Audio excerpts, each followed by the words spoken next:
les aquarellistes, ça y est, on est parti dans ce nouveau thème du livre de vie. C'est la féminité au 19e siècle. Ça fait un bout de temps que j'y pense à ce thème-là. Et je sais ce que je vais faire pour les ateliers à venir. Et en tout cas, moi, je vais m'éclater, je le sais. J'espère que vous aussi. On commence donc par cette toute petite aquarelle, c'est la déco de la page de gauche, il s'agit de la page 39. Il s'agit d'une petite ombrelle, pas compliquée du tout, je vous donne tous les points de repère pour la dessiner, mais si vous préférez décalquer, vous le pouvez bien sûr, puisque le lien pour l'imprimer est dans la description. Et lorsque vous aurez fait votre dessin à l'encre indélébile sur votre feuille aquarelle, vous pourrez avancer la vidéo au minutage indiqué ici. Cette petite ombrelle se trouve sous une pluie de bulles dorées. Et vous savez pourquoi elle est fermée? Parce qu'on ne se protège pas des bulles dorées. C'est trop beau. Non, en fait, vous savez pourquoi elle est fermée? Parce que j'avais pas assez de place sur la feuille d'aquarelle pour la faire ouverte.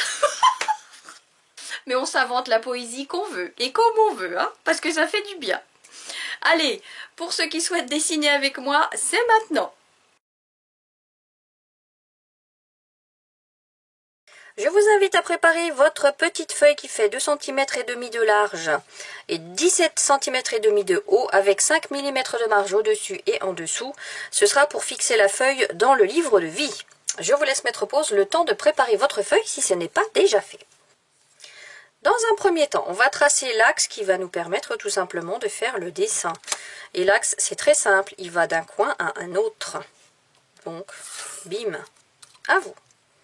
Et sur cet axe, on va tracer des points de repère. Donc je vous invite à poser votre 0 dans le coin et à tracer un petit trait à 2,2 cm, 2,7, 4,3, 4,8, 11,2, 14,1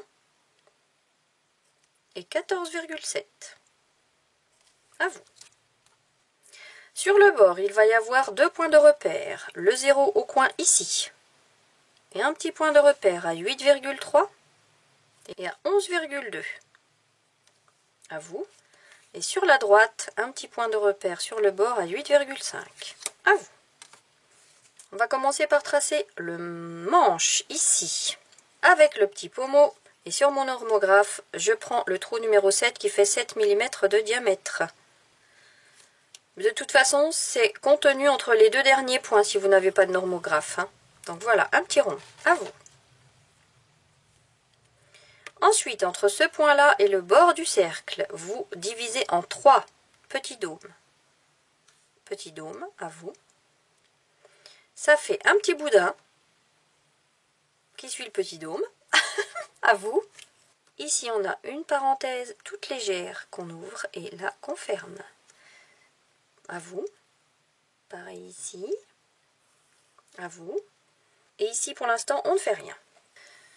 Maintenant, pour tracer les bouts des baleines qui sont ici, on va faire un ovale qui va nous servir de repère. Un ovale qui va passer là, arriver là et passer là aussi. Donc, un petit ovale comme ça. Si ce n'est pas un ovale parfait, ce n'est pas grave du tout. À vous. De ce segment-là, vous repérez le centre. Et à droite et à gauche, vous faites un petit cercle et un petit cercle. Un bout de baleine. À vous. On va faire ce premier pli qui va monter du centre de ce cercle-là, comme ça, ici. Alors, si ça vous rassure, je vous donne la mesure. Ça fait 1,5 cm. À peu près. Hein. À vous. Sur cette courbe-là, au centre, un autre bout de baleine. À vous. Ici, on va repartir comme ça, à vous. Et derrière, on va avoir ça et ça, à vous. Sur ce segment-là, à peu près au centre, un autre petit cercle. Et on va avoir un pli qui va venir comme ça, à vous. Il va repartir comme ça, en dehors de la feuille, à vous. Au bout de ce cercle-là, un autre bout de baleine, à vous. Et on va avoir deux. Bim et bim, à vous. Le bout de l'ombrelle. Bon, ici, elle est un peu tordue. Hein. Bon, ok, elle a 200 ans, on va dire, hein, quand même. Alors, un petit dôme. Ce point-là, le 4e, vous allez prendre comme repère, si ça vous rassure bien sûr, 2 mm à gauche et 2 mm à droite. À vous. Un petit dôme, tout léger, hein, à vous. Ici, 2 mm de large, ici 2 mm de large. On rejoint les deux. tout droit. Et là, on rejoint les bouts. Bim et bim.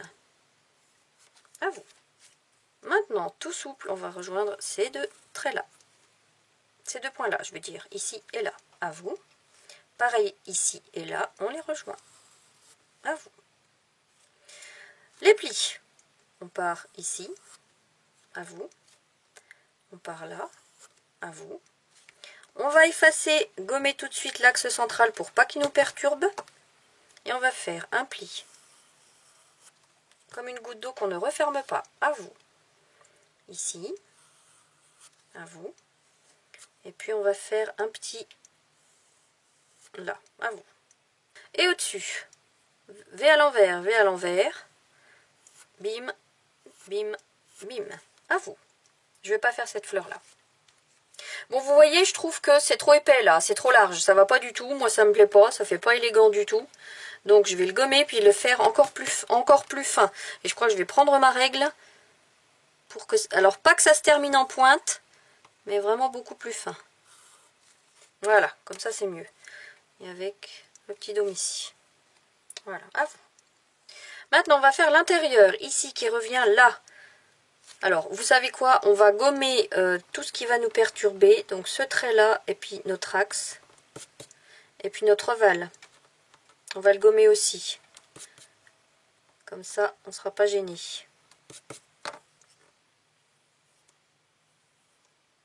Voilà. Donc, je vais faire l'intérieur qui vient là. Et ici, l'intérieur qui vient là. À vous. Et maintenant, je peux faire les petits boudins qu'il y a là. Comme ça. Qui remontent là. Et c'est tout ce qu'on va voir d'eux. À vous. Vous voyez, je trouve que mon cercle, il n'est pas dans l'axe, il est trop à droite. Donc je vais le refaire. Moi, ça me chiffonne, ça. Je vais même le refaire à main levée, je crois bien.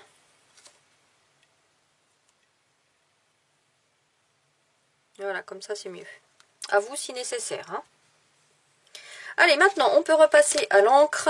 Donc, je prends un crayon à encre indélébile pointe 0,1. Et je repasse tout. Donc, tout fin au-dessus. Hein.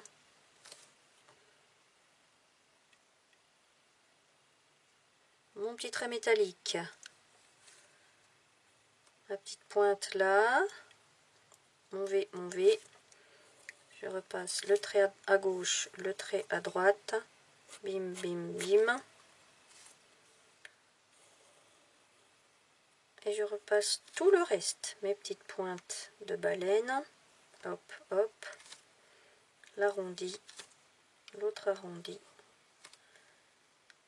Baleine, baleine. Extérieur et la baleine de derrière. Intérieur, intérieur. Creux. Pli. Creux. Creux. Ah, pardon, je suis sortie de la caméra, pardon. Je vous montre ce que j'ai fait. Voilà. Et maintenant, le manche. Un petit boudin. Un allongé. Hop, hop. Et vous reprenez, si vous voulez vraiment faire un joli cercle, vous reprenez votre normographe, si ça vous rassure. Hop. À l'intérieur de ce pommeau, on va faire des spirales.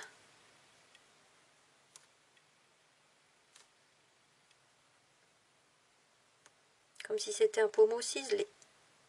Et une spirale au centre aussi. À vous.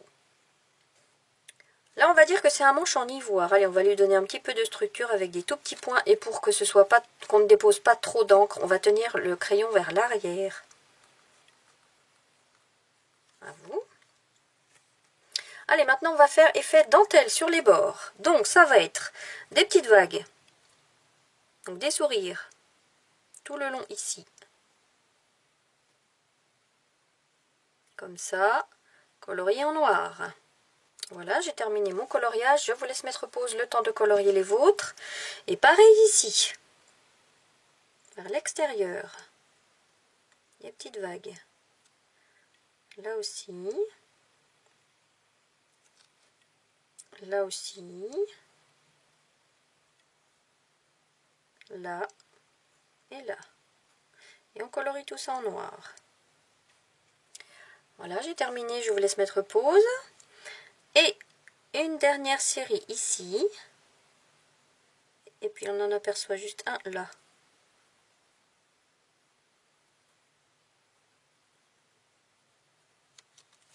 Ah bah puis il y a là aussi. De ce côté-là.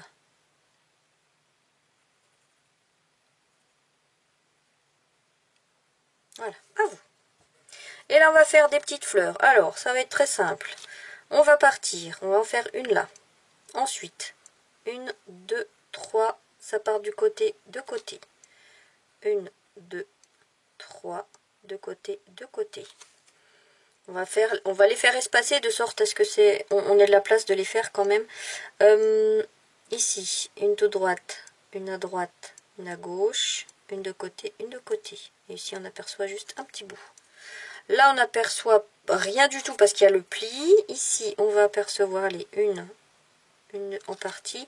Je coupe exprès hein, parce que je dis toujours dans mes vidéos que ça donne de la crédibilité à un dessin de couper certaines parties. Bim, bim. Et puis une là, 1, 2, 3, bim, bim. À vous. Et puis on va apercevoir ici une moitié comme ça. Et puis là, allez, juste une partie. Là, là et là. À vous. Et qui longe chaque dessin des petits points. Ça va donner de la légèreté. Comme si c'était ciselé, enfin de la dentelle quoi, vous voyez. Hop, là aussi. Et là aussi. Bim, à vous. Et maintenant on va faire nos petites bulles dorées.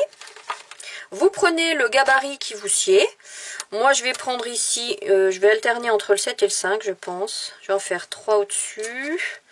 Une là, et puis une en 5 là. Et puis en bas pareil. 5. Une en 7 au bord là. Et de nouveau une en 5 ici. À vous. Et maintenant, on peut gommer notre crayonné. Alors, faites attention en passant sur les parties qu'on a coloriées. Soyez prudents parce que quand on travaille comme ça en épaisseur d'encre, des fois, ça bave. Je me suis déjà fait avoir une fois, donc je suis méfiante maintenant. Voilà, ça a l'air d'aller. Allez, c'est bon, on peut tout gommer. Alors, vous voyez, j'ai prévu une marge sur la gauche pour fixer ma feuille sur mon support, mais c'est tellement peu large que je ne vais pas le faire. Hein. Alors, au niveau des couleurs... 4 couleurs, du jaune de Naples, ici de chez Daler-Rowney, numéro 634, mon fameux Queen Acridone Gold 599 de chez Sennelier, mon ocre rouge 309 White Nights et mon terre d'ombre brûlé White Nights 408. Je vous laisse préparer vos couleurs.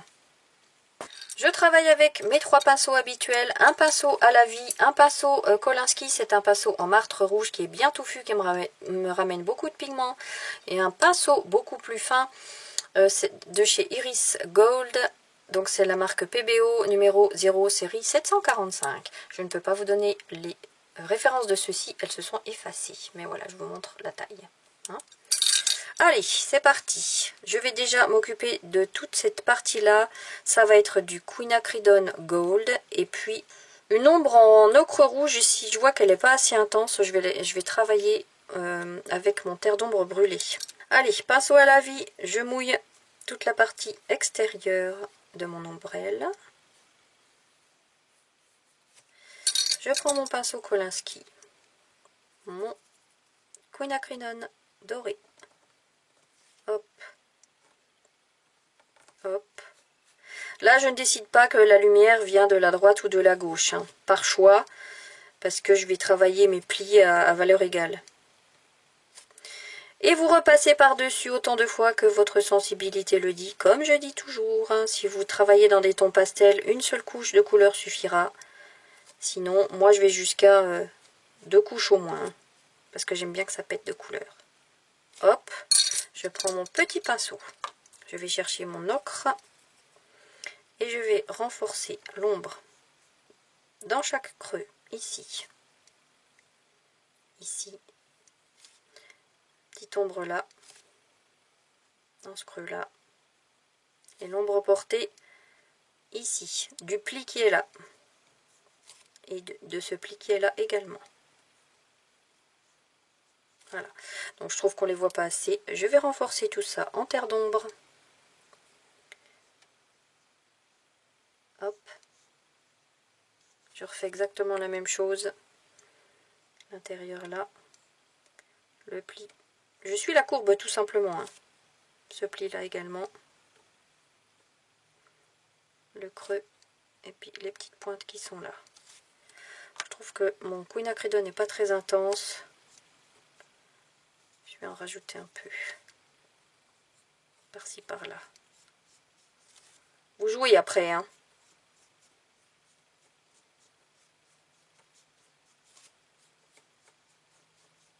Voilà. À vous. Pareil pour la pointe qui est là. À sec, quinacridone. Gold. Bim. Allez, une petite ombre sur la gauche. Ouais, j'avais dit que je décidais pas d'où venait la lumière, mais si quand même il faut pour cette partie-là, elle vient de la droite, donc on travaille une ombre à gauche. À vous. Oui, puis il faudra pour le manche aussi, de toute façon. Allez, le manche, ça va être en jaune de Naples, une base et une ombre en ocre rouge. Donc vous voyez, j'utilise toujours les mêmes couleurs. Hein. Je mouille tout le manche avec mon petit pinceau, c'est pas large. Je vais chercher mon jaune de Naples. Je peins tout.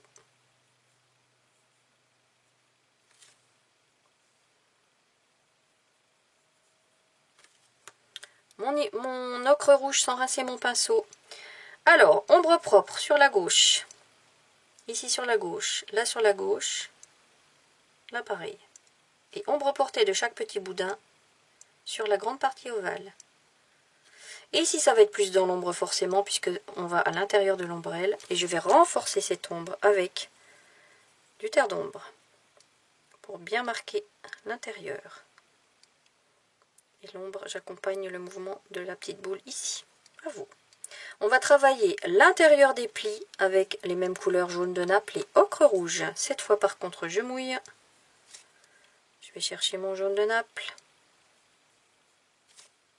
L'intérieur de l'ombrelle est beige en fait, d'accord? Hop. Et je vais travailler mon ombre comme ceci. Je ne m'occupe pas du dessin. Je repasserai après s'il faut par-dessus. Sur le dessus, à vous. Là, je vais mouiller les deux parties. Mon jaune de Naples.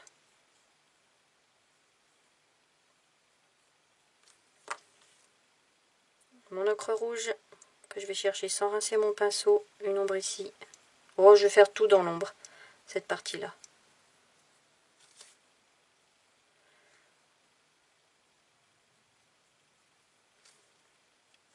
Là, à vous. Le bout des petites baleines, donc les petits ronds. Quinacridone Gold à sec. Je remplis.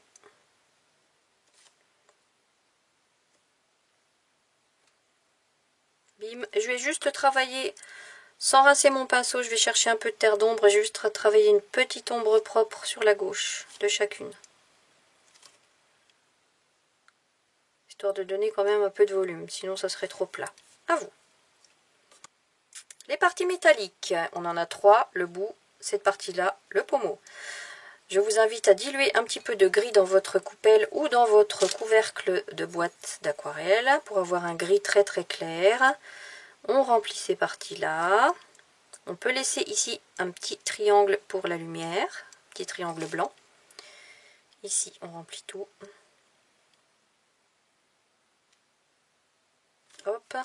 Et je vais chercher du gris pur pour travailler l'ombre propre de cette partie-là sur la gauche.